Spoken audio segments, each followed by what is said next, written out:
If humans are truly awful, then why does it still hurt you to see someone suffer? Every morning, when I scroll through the news, I feel like I'm inches away from losing faith in humanity. Another Ukrainian city reduced to rubble. Gaza still drowning in screams for help. Some CEO just pocketed hundreds of millions while their employees can't afford rent. And somewhere in the Amazon, the fires keep spreading while we sit curled up in front of our screens as if none of it concerns us. And then, on that very same day, you see a stranger pull over to help an old woman cross the street. You see a child split their lunch in half to share with a classmate. Tiny moments, but enough to make you pause. What exactly are humans? How can we be cruel enough to destroy a planet and still gentle in ways no one ever forces us to be? Today, I'm not searching for a grand truth. I just want to understand what we really feel about ourselves.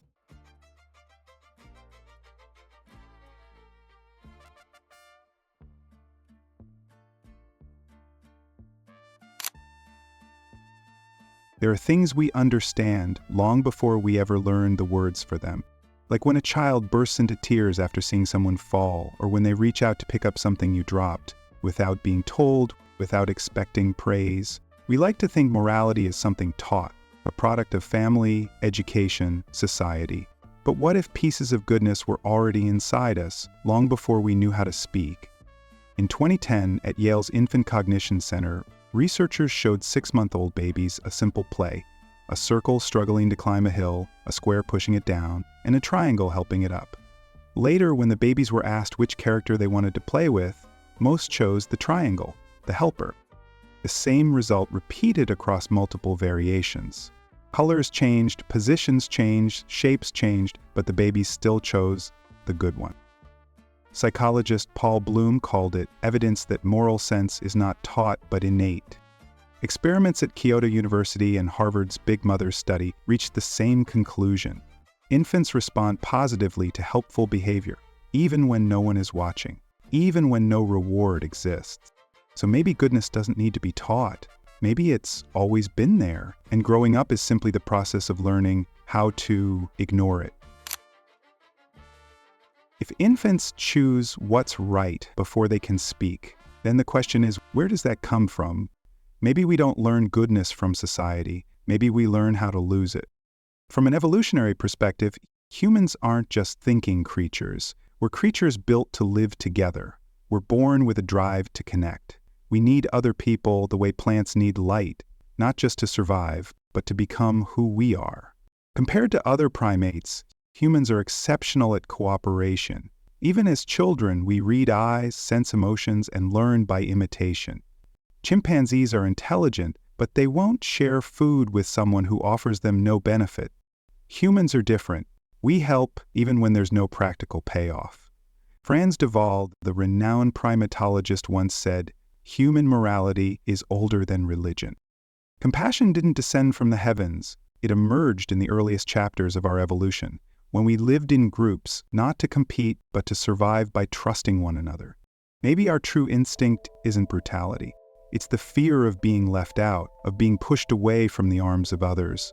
And out of that fear of isolation, we learn to harden, to defend, and sometimes to hurt each other first. If our biological instinct leans toward goodness, then what made us doubt ourselves so deeply? Maybe the answer isn't in our blood, but in the stories society has repeated until we mistake them for truth. One of those stories began in the 17th century when philosopher Thomas Hobbes wrote in Leviathan, "The life of man is solitary, poor, nasty, brutish, and short." To Hobbes, humans were inherently selfish, and only absolute power could restrain that nature. A century later, Niccolò Machiavelli declared in The Prince, "It is much safer to be feared than loved," and so we learn to distrust one another, not because we don't want to love, but because we fear being hurt first.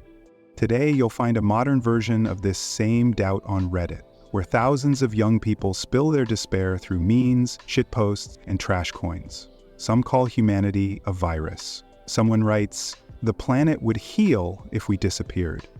But strangely enough, the most cynical people are often the ones searching for meaning the hardest. Maybe humans aren't truly bad. Maybe we've just lived too long in a world that taught us to believe so.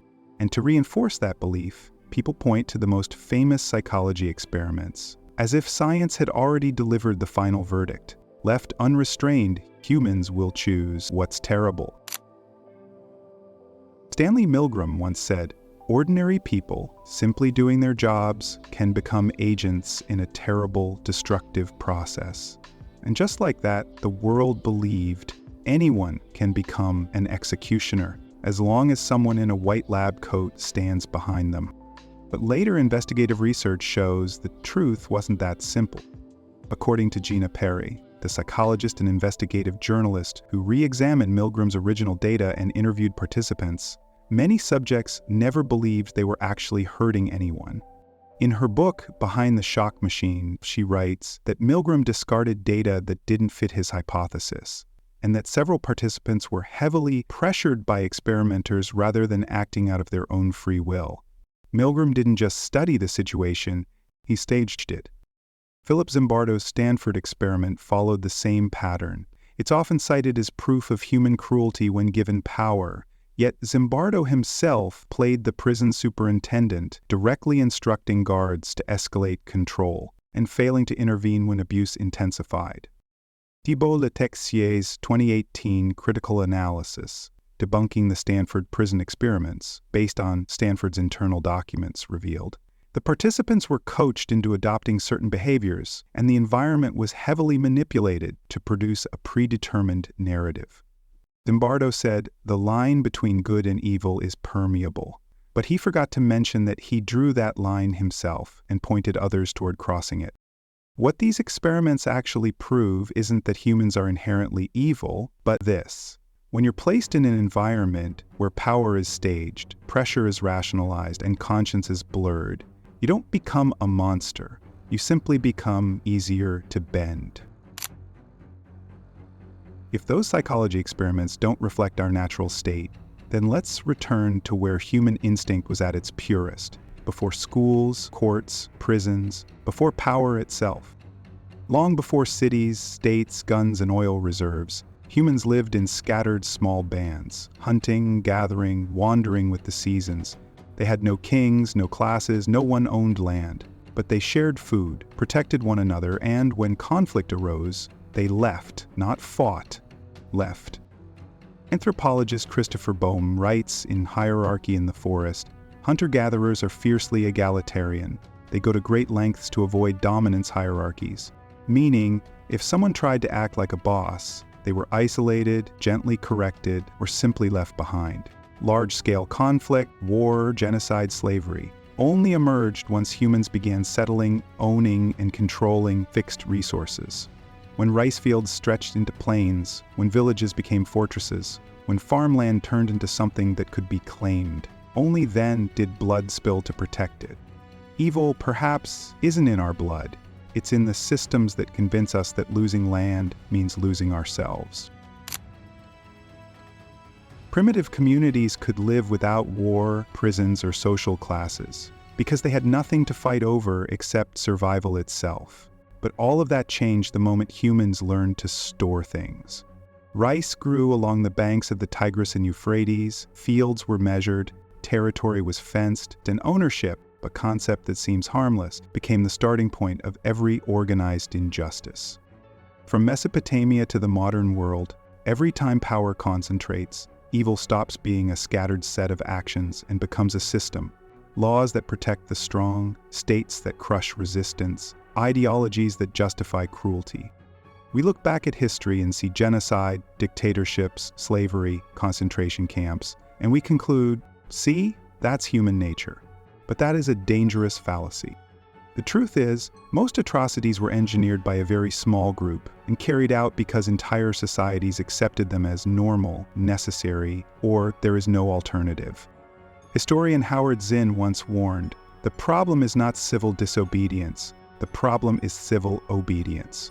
Evil doesn't need cold-blooded monsters, it only needs enough obedient people. And when we insist that humans are inherently terrible, we're justifying every wrong happening around us, as if nothing else were possible. Instead of asking, are humans good or bad, maybe the real question is, Who benefits when we think we're the villains?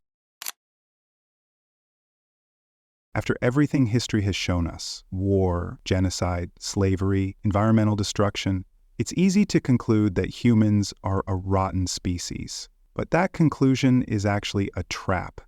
Have you ever signed a contract allowing 600 million barrels of oil to be sucked out of Alaska?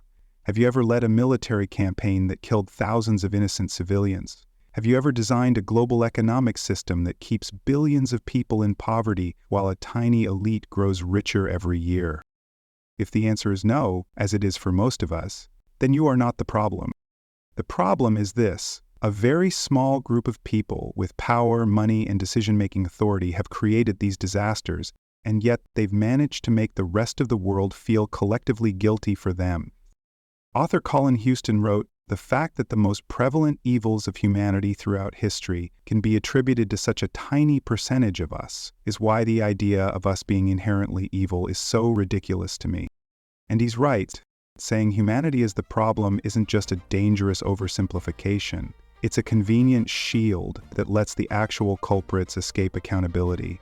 Worse, it turns the people who still feel remorse into ones who doubt themselves. But if you've ever wrestled with right and wrong, if you've ever felt your chest tighten at the sight of injustice, then you are the living proof that humans are not as terrible as they want you to believe. We've spent far too long blaming each other, blaming humanity, a vague idea everyone belongs to, but no one truly represents. But if only a tiny fraction of humankind caused the greatest atrocities, then who are the rest? Victims, bystanders, or the last hope we have? In truth, believing in human nature isn't naivety, it's a conscious choice. That belief doesn't claim everyone is good. It claims we're not doomed to be bad. We can build systems where decent people can breathe and greedy people stop being celebrated. We've done it before, in small communities where sharing mattered more than ownership and trust mattered more than control. As Erich Fromm wrote, "Greed, envy, and hatred are the symptoms of a life oriented around having, not being.